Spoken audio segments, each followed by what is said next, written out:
127 миллионов рублей из республиканского и федерального бюджетов пойдут в этом году на госпрограмму «Устойчивое развитие села» в Коме. Программа эта новая, рассчитана пока до 2017 года. В приоритете строительство или приобретение жилья для сельчан, работающих в агропромышленном комплексе, социальной сфере, а также для молодых и многодетных семей. Совсем недавно денежные свидетельства по этой программе получили почти 2 десятка семей Сысольского района. Со счастливчиками встретилась Ольга Коняева.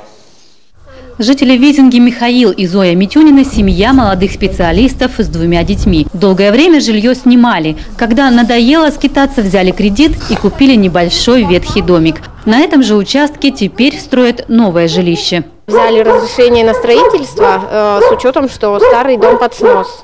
Потому что старый дом уже действительно старый, там и бревна все уже гнилые как бы. И места мало тут. Новый дом уже возвели под крышу. Супруг Михаил делает все сам. Однако достроить объект финансово все-таки непросто. Благо, в сентябре семья получила свидетельство по программе «Устойчивое развитие села». В Сысольском районе таким образом поддержано уже 19 человек. На сегодня эта программа самая эффективная, признаются в администрации муниципалитета. По программе «Устойчивое развитие сельских территорий» вот эти 19 семей получили порядка всего из республиканского и местного и федерального бюджета более 27 миллионов на строительство и приобретение жилья.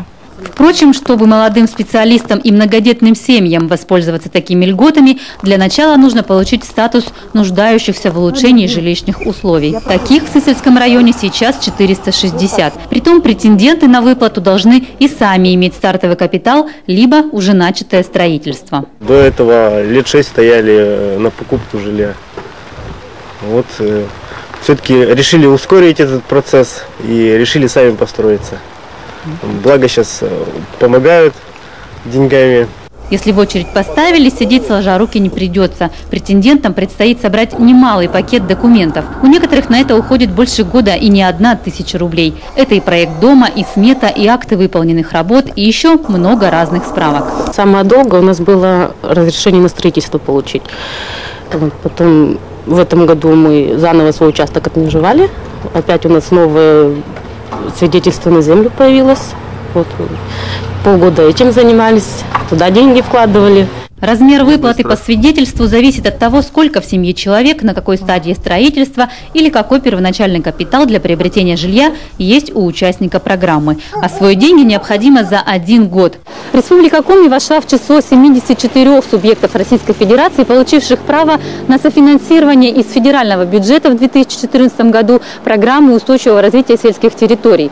82 семьи в Республике Коми уже получили поддержку по этой программе. Средства, выделенные на ее реализацию, освоены пока не полностью. Так что список счастливых обладателей госпомощи еще пополнится в этом году. Ольга Коняева, Дмитрий Ведерников, телеканал Юрган, Сысольский район.